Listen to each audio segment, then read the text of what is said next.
So this is the opening statement about why they took Booker at the beginning. Jerry has a funny way of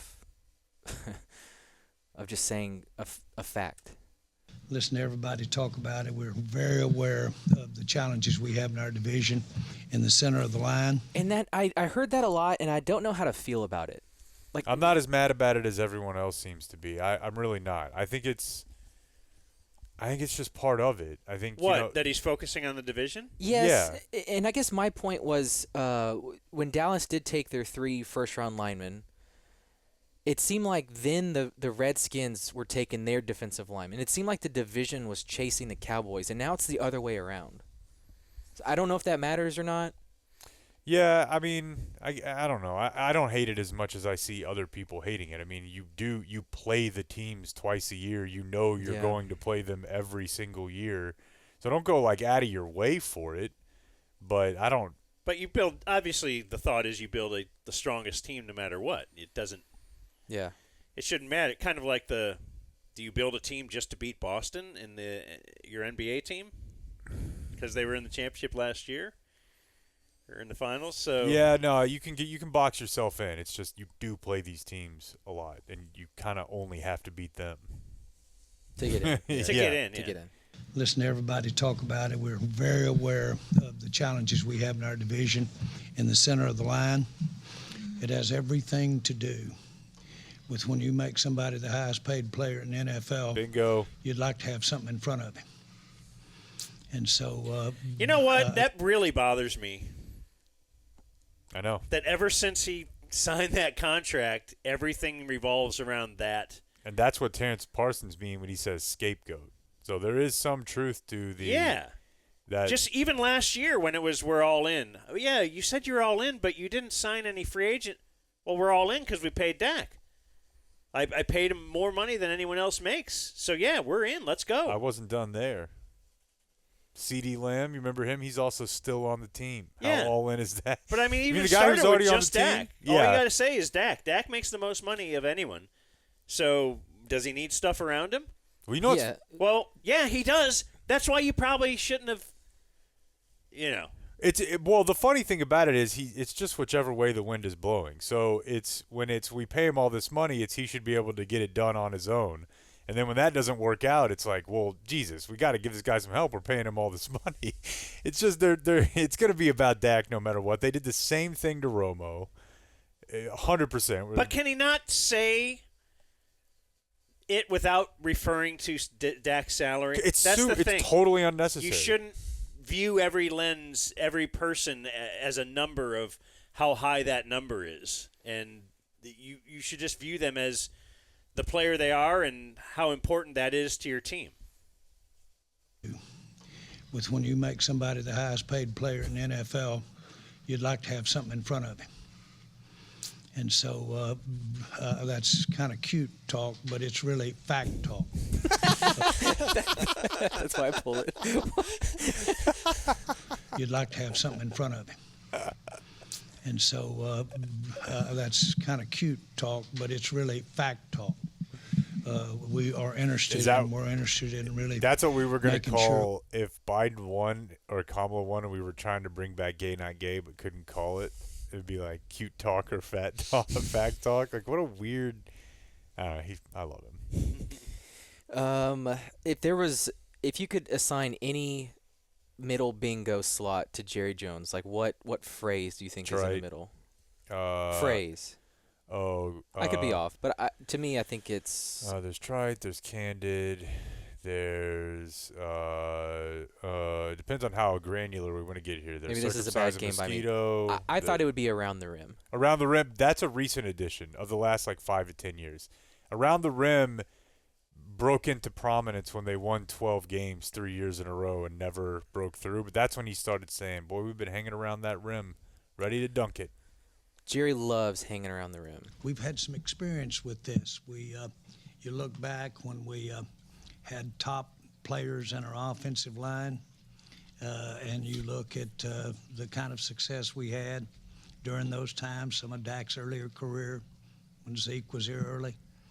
We give a lot of credit to the quality of that offensive line for having that kind of success.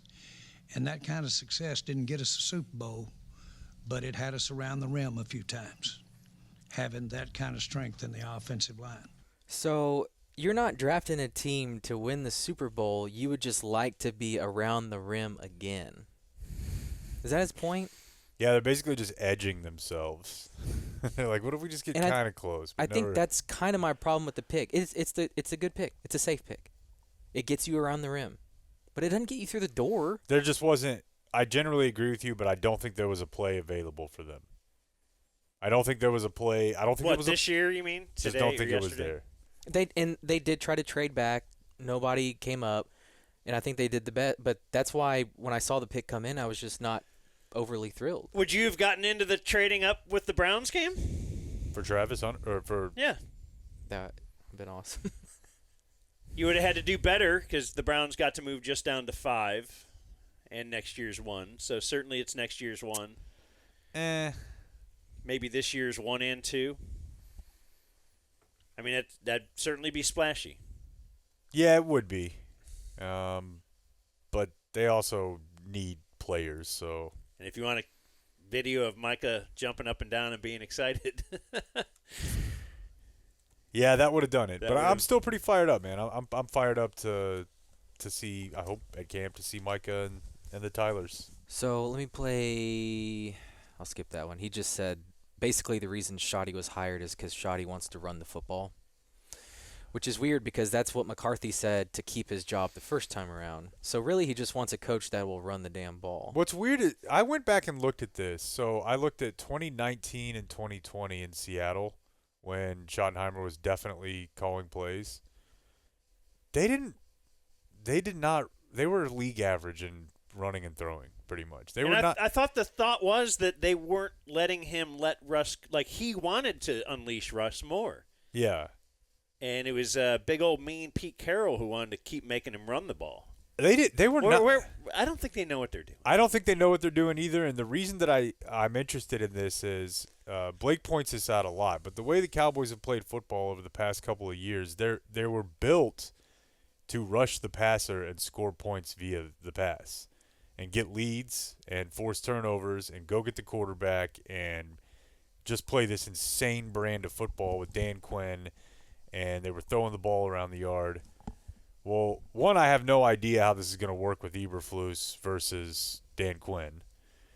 And two, I don't know how that changes. Like, if they're a running team now, are they still balls out? We're going to put 6 pass rushers out there on third down team and, like, try to gamble for interceptions if they're now just Kansas State? Like, I don't know. This doesn't all fit together to me as presently constructed. Yeah, they don't have an identity. You need to be better at stopping the run if you intend to run the ball. Who was the defensive coordinator last year? Why Why is that Zimmer. escaping me? Zimmer. Oh, yeah. Okay. His 1 year, signed a 1 year, not a 1 day contract. They had to pay for. He thought it was a 1 day contract. Yeah, They're oh my like, God, "Can you they're just gonna stay make around?" Yeah, it almost happened to Dan Reeves once. So this last one is just Jerry seeing how other teams having some success, and he wants in on it too. I don't even know that I'm thinking about which side of the line he was playing on, to tell you the truth, Coach, as far as left or right. I'm not trying to demean your question, but I'm just saying this guy now maybe out, a little farther out, but boy, inside, you put him in there with that big BB and you put him in there with Tyler. Oh, Lenny, yeah. Okay, yeah. That so big old BB. I have a bunch of questions. One, I don't think he knows which side Booker played on in college. He did play both, but he was primarily a left guard. But he's like, I don't know, what are you both? It's fucking left, right, it's a guard. Now, don't get crazy. We're not going to put him further out there. Yeah. We know you mean tackle. Nobody thought you meant slot. Yeah, just a lot. Just say tackle. And then I want to observe a change in the way that, because he was saying like Cooper BB, and now he's saying BB. Didn't that sound different? But I'm just saying this guy now maybe out, a little farther out, but boy, inside, you put him in there with that big BB and you put him in.